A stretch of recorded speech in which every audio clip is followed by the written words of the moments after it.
কৃষ্ণনগরের একটি ছোট্ট পাড়া। আমার নাম অপূর্ব। আমি একজন ইউটিউব কন্টেন্ট ক্রিয়েটর। এসেছিলাম এই গ্রামে কিছু কন্টেন্ট খুঁজতে, আর এই ঘরটা নিয়েছিলাম ভাড়া। রাত গভীর, শীতকাল, খুব ঠান্ডা, একটু একটু হাওয়া চলছে। আমি ঘরে বসে আমার ইউটিউবের স্ক্রিপ্ট লিখছিলাম। হঠাৎ মনে হলো কিছু একটা শব্দ হলো। আমি কিছু না ভেবে আবার স্ক্রিপ্ট লিখতে শুরু করলাম।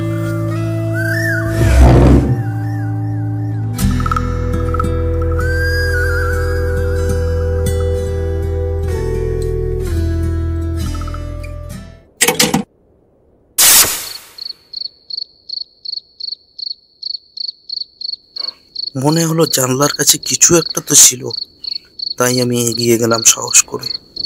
জানলা খুলে দেখলাম কোথাও কিছুই নেই, কিন্তু বাতাসে একটা অদ্ভুত গন্ধ। আমি কিছু না ভেবে চারিদিকে দেখে জানালাটা বন্ধ করে দিলাম।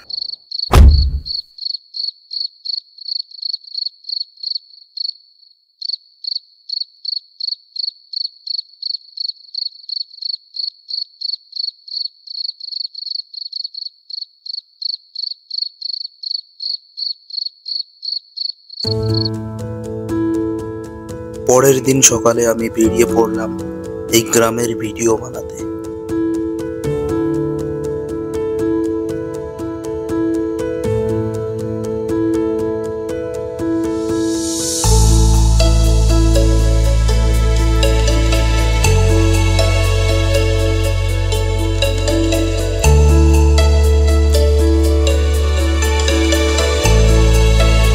সারাদিন কাজ করে যখন আমরা ঘরে ফিরে এলাম,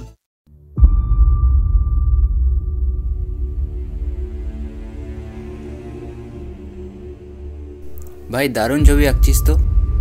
কোথায় ছবি? ধুর, আমি কোনো ছবি আঁকিনি। কোত্থেকে এলো এটা? এটা আবার কি? এটা ফটো? কার ফটো এটা?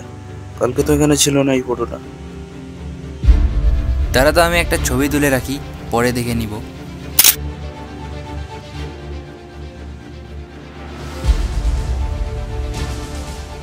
ভাই, আমার ব্যাপারটা কিছুতেই ঠিক লাগছে না। আমারও ওরকমই মনে হচ্ছে। ঠিক আছে, আমি যাই তাহলে। হ্যাঁ, ঠিক আছে, কালকে দেখাবো। ঠিক আছে।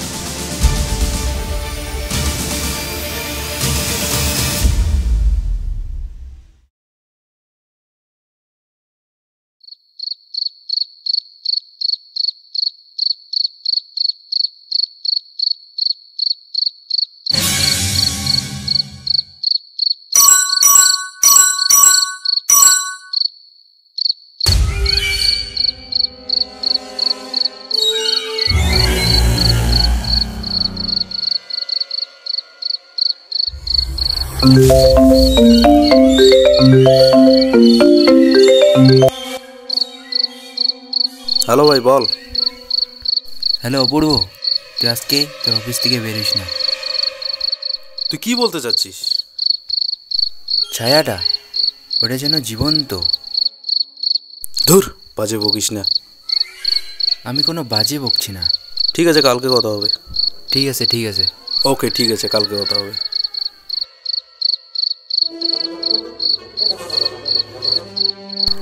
ইন্দ্রনীলের কথা শুনে আমি কিছুটা ভয় পেয়ে গেলাম।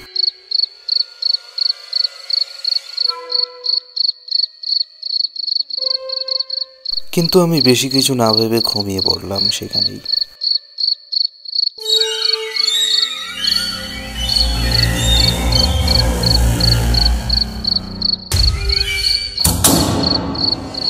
হঠাৎ একটা শব্দতে আমার ঘুম ভেঙে গেল। একটু চোখটা বুজে দেখলাম খাতাতে ছায়াটা নেই। আমি অবাক হয়ে গেলাম। কে কে ওখানে?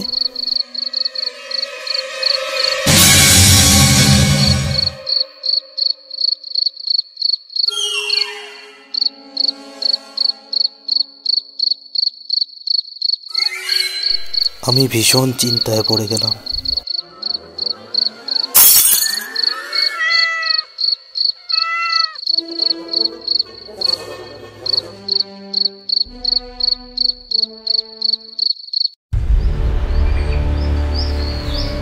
ভাই কালকে রাতের ব্যাপারটা আমার কিছু ঠিক লাগলো না, অদ্ভুত অদ্ভুত কেমন ঘটনা ঘটতেছিল ঘরটার মধ্যে। ভাই আমারও তো কিছু ঠিক লাগতেছে না। এ ভাই এরা এসে নতুন ঘরটাতে ভাড়া। এ ভাই এদিকে শুনতো একটু, তোরা ওই নতুন ঘরটাতে ভাড়া আসিস না? হ্যাঁ ভাই। আরে তোদেরকে একটা কথা বলবো, আগেবার মালিককে গিয়ে বলিস না। বল না। ওই ঘরটাতে তোরা কালকে আসিস, কালকে তোরা ওই ঘরটাতে অন্য কিছু ফিল করছিস রাত্রেবেলায়। হ্যাঁ ভাই, কালকে তো আমরা একটু অন্যরকম ফিল হচ্ছিল, মনে হয় ছায়া মূর্তি ঘুরে বেড়াচ্ছে ঘরটার মধ্যে। কিছু বুঝতে পারতেছি না আমরা কি ব্যাপার। ভাই তুই ব্যাপারটা কিছু বুঝতে পারছিস? হ্যাঁ ওই কেসটা। ভাই ওই ঘরটার মধ্যে নিশ্চয়ই কিছু রহস্য আছে, তোরা কি জানিস? আমরা তো জানি, তুমি আবার গিয়ে ওই বাড়ির মালিককে আবার বলে দিবা না তো? বলবো কেন? তোমাদের ভালোর জন্য বলতেছি। ওই ঘরে কিছুদিন আগে আপনাদের মতো দুইজন আসছিল, স্বামী আর স্ত্রী, দুইজন চলে গেছে ওইরকম কিছু একটা ছায়া দেখে। আমরাও দেখতে পাই মাঝে মাঝে, পাশে গ্রামবাসীরাও দেখতে পায়। প্রায় 10 থেকে 12 বছর আগে একটা ওইখানে বৃদ্ধ মানুষ ছিল। মানুষটার কুসংস্কারের কারণে তাকে গ্রামবাসীরা হত্যা করে ফেলেছে। তার জন্য তার ছায়া এইভাবে বেড়াচ্ছে। সেই জন্য ভাই কালকে রাত্রে অদ্ভুত অদ্ভুত ছায়া আসতেছিল। মানে কি বলবো। থ্যাংক ইউ ভাই, তুমি এত সুন্দর একটা ইনফরমেশন দেওয়ার জন্য। তোমরা যত তাড়াতাড়ি পারো না এই ঘরটা ছেড়ে দিয়ে তোমাদের কাজ শেষ করে এখান থেকে চলে যাও, কেন নাকি তার ছায়া তোমাকে খেয়ে ফেলবে। ঠিক আছে ভাই, আসি তাহলে। ঠিক আছে, চল ভাই।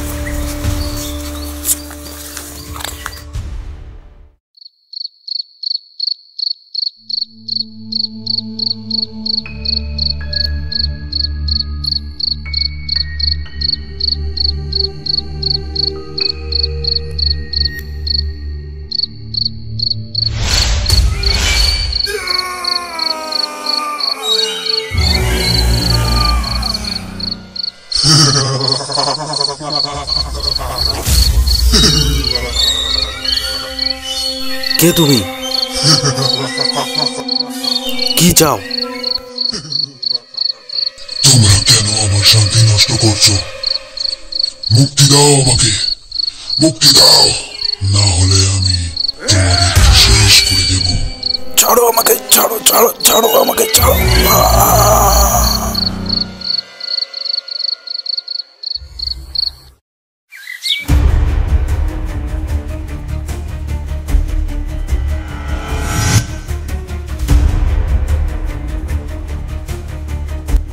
অপূর্ব, অপূর্ব ভাই উঠ ভাই। এ ভাই কি হয়েছে তোর?